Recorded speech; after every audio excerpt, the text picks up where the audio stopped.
እሱ የጀግንነት መሰረት ነው። የታማኝነት ትልቁ ማስረጃ ምልክትም ነው።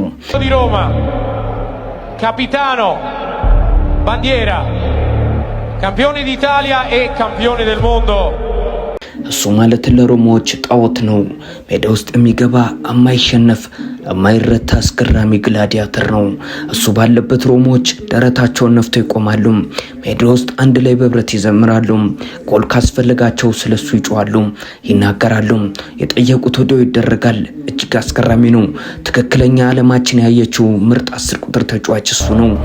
numero 10 Francesco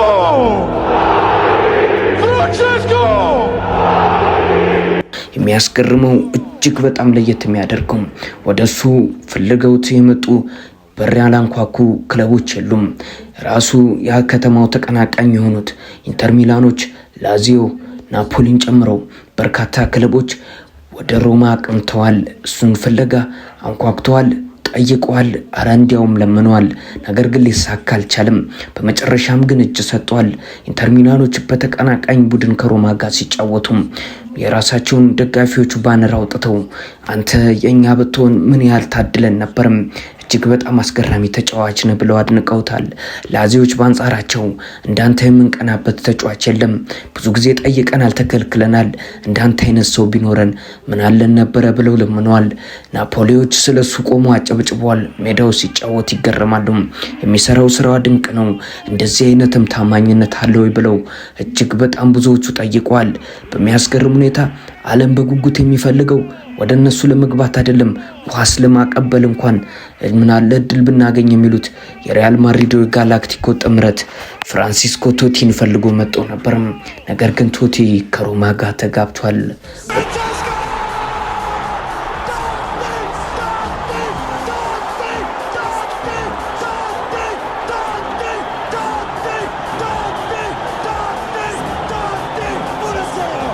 እንደ አውሮፓውያኑ አቆጣጠር በ1976 ዓ.ም በወራ መስከረም በሮማ ተወለደ።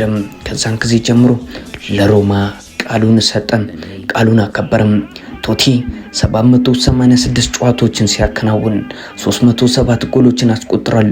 2 ኮፓ ኢጣሊያን ድሎችን፣ 2 ኢጣሊያን ሱፐር ካፕ ድሎችን፣ 1 ኢጣሊያን ሴሪን ለክለቡ አስገኝቷል። በግሉ ደግሞ የሲሪያ የዓመቱ ምርጥ ተጫዋች 5 ጊዜም፣ የአውሮፓን ጎልደን ሹ 1 ጊዜም፣ ጎልደን ፉት 1 ጊዜም፣ በ2006 ዓ.ም ደግሞ ፊፋ ወርልድ ካፕ ኦል ስታር ቲም ውስጥ ተቀላቅሏል። የኤፍኤፍኤችኤስ ሞስት ፖፑላር ፉትቦለር ኢን ኢሮፓ 2011 የሱ ነበር። ፕሌየር ካሪየር አዋርድ 2017 ዓ.ም የሱ ነው። እንዲሁም ደግሞ የዩፋ ፕሬዝዳንትስ አዋርድ 2017 አንተ ለታማኝነትም ለብዙ ስራ ይገባል ተብሎ ከተቸሩት ግንባር ቀደሞቹ ናቸው። ቶቲ በሮማ ቤት ውስጥ እጅግ በጣም አስገራሚ ነው።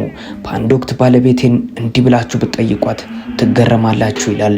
ቶቲን ከሌላ ሴት ጋር አየችው ብላችሁ ብትጠይቁ ምናልባት ተናዳ ልትመለከት ትችላለች፣ ልትናገርም ትችላለች። ነገር ግን ቶቲ ለሌላ ክለብ ሊፈርም ነው ብላችሁ ብትነግሯት በፍጹም ልታምናችሁ አትችልም ይለናል። ቶቲና ሮማ አንዴ ቃል ተጋብተዋል። እኔ ብር ፈልጌ አይደለም ወደ ሮማ የመጣሁትኝ፣ ዝናንም ብፈልግ ወደ ሪያል ማድሪድ አመራ ነበር።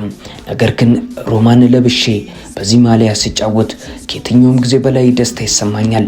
ለምትፈልገው ክለብ የምትፈልገውን ሁሉ ታደርጋለህ። የምትፈልገው ነገር ደግሞ በብር ብቻ አይገዛም፣ አይገኝም ይለናል። የእጅግ በጣም አስገራሚ ተጫዋች ፍራንሲስኮ ቶቲ da capitano numero 10 Francesco